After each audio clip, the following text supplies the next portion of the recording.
On April 28th, during the 25th year of our captivity, 14 years after the fall of Jerusalem, the Lord took hold of me. In a vision from God, he took me to the land of Israel and set me down on a very high mountain. From there I could see toward the south what appeared to be a city.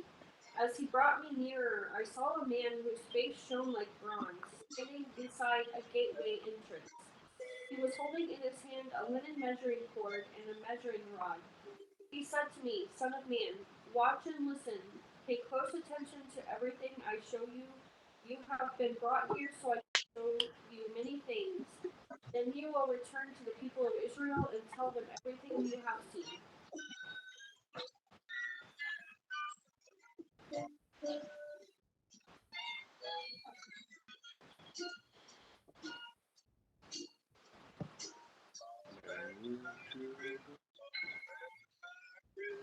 Now there was a wall all around the outside of the temple. In the man's hand was a measuring rod, 6 cubits long, which being a cubit and a hand breadth, and he measured the wreath of the wall sculpture, 1 rod, and the height 1 rod.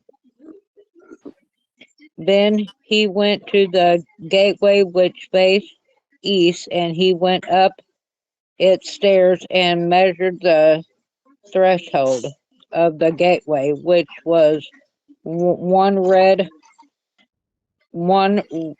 rod wide, and the other their hold was 1 rod wide. Each gate chamber was 1 rod long and 1 rod wide. Between the gate chambers was a space of live cubits, and the threshold of the gateway was the vestibule of the inside gate was 1 rod. He also measured the vestibule of the inside gate, 1 rod. Then he measured the vestibule of the gateway, 8 cubits, and the gate post 2 cubits. The vestibule of the gate was on the inside. In the eastern gateway were 3 gate chambers, one on one side and 3 on the other.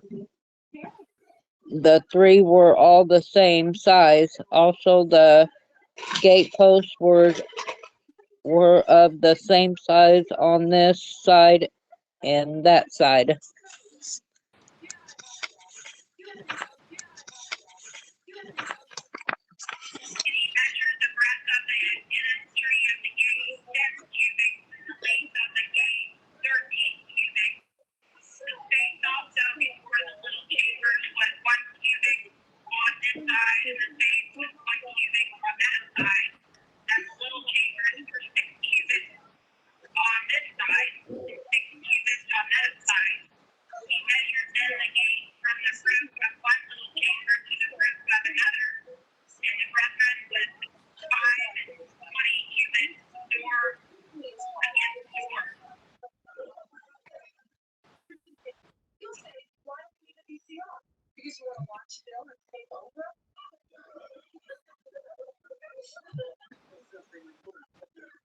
He measured the dividing walls all along the inside of the gateway up to the gateway's foyer. This distance was 105 feet. The full length of the gateway passage was 87.5 feet from one end to the other. There were recessed windows that narrowed inward through the walls of the guard alcoves and their dividing walls. There were also windows in the foyer structure. The surface of the dividing walls were decorated with carved palm trees. Then the man brought me through the gateway into the outer courtyard of the temple. A stone pavement ran along the walls of the courtyard, and 30 rooms were built against the walls, opening onto the pavement. This pavement flanked the gates and extended out from the walls into the courtyard the same distance as the gateway entrance. This was the lower pavement. Then the man measured across the temple's outer courtyard between the outer and inner gateways. The distance was 175 feet. There was a gateway on the north, just like on the one on the east. The man measured it. Here, too, there were 3 guard alcoves on each side, with dividing walls and a foyer. All the measurements reached those of the east gateway. The gateway passage was 87.5 feet long and 43 3/4 feet wide between the back walls of the facing guard alcoves. The windows, the foyer, and the palm tree decorations were identical to those in the east gateway. There were 7 steps leading up to the gateway entrance, and the foyer was at the inner end of the gateway passage. Here on the north side, just as on the east, there was another gateway leading to the temple's inner courtyard directly opposite this outer gateway. The distance between the 2 gateways was 175 feet. Then the man took me around to the south gateway and measured its various parts, and he found they were exactly the same as in the others. It had windows along the walls and the others as the others did, and there was a foyer where the gateway passage opened into the outer courtyard. And like the others, the gateway passage was 87.5 feet long and 43 3 3/4 feet wide between the back walls of the facing guard alcoves. This gateway also had a stairway of 7 steps leading up to it, and there were palm tree decorations along the dividing walls. And here again, directly opposite the outer gateway, was another gateway that led into the inner courtyard. The distance between the 2 gateways was 175 feet. Then the man took me to the south gateway leading into the inner courtyard. He measured it and found that it had the same measurements as the other gateways.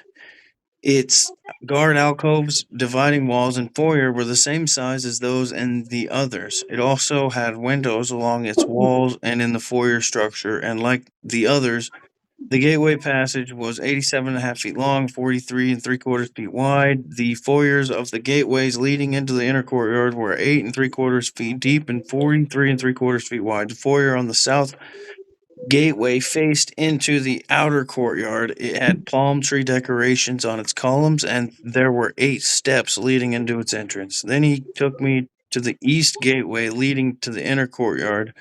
He measured it and found that it had the same measurements as the other gateways. Its guard alcoves, dividing walls, and foyers were the same size as those of the others. And there were windows along the walls and in the foyer structure. The gateway passage measured 87.5 feet long and 43 3/4 feet wide. Its foyer faced into the outer courtyard. It had palm tree decorations on its columns, and there were 8 steps leading to its entrance. Then he took me around to the north gateway leading to the inner courtyard. He measured it and found that it had the same measurements as the other gateways. The guard alcoves, dividing walls, and foyer of this gateway had the same measurements as in the others and the same window arrangements.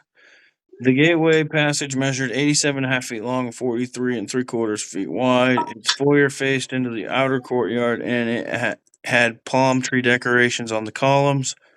There were 8 steps leading to its entrance. A door led from the foyer to the inner gateway on the north side into the side room where the meat for sacrifices was washed before being taken to the altar. On each side of this foyer were 2 tables where the sacrificial animals were slaughtered for the burnt offerings, sin offerings, and guilt offerings.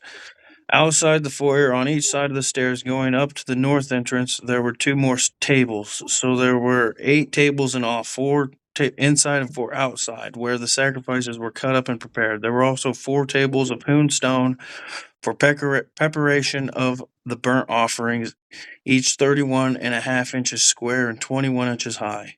On these tables were placed the butchering knives and other implements in the sacrificial animals. There were hooks, each 3 inches long, fastened to the foyer walls and set on tables where the sacrificial meat was to be laid. Inside the inner courtyard, there were 2 one-room buildings for the singers, one beside the north gateway facing south, and the other beside the south gateway facing north. And the man said to me, the building beside the north inner gate is for the priests who supervise the temple maintenance. The building beside the south inner gate is for the priests in charge of the altar, the descendants of Zadok, for they alone of all the Levites may approach the Lord to minister to him. Then the man measured the inner courtyard and found it to be 175 feet high. Square. 175 feet square. The altar stood there in the courtyard in front of the temple. Then he brought me to the foyer of the temple. He measured its supporting columns and found them to be 8 3/4 feet square. The entrance was 24.5 feet wide, with walls 5 1/4 feet thick. The depth of the foyer was 35 feet, and the width was 19 1/4 feet. There were 10 steps leading up to it, with a column on each side.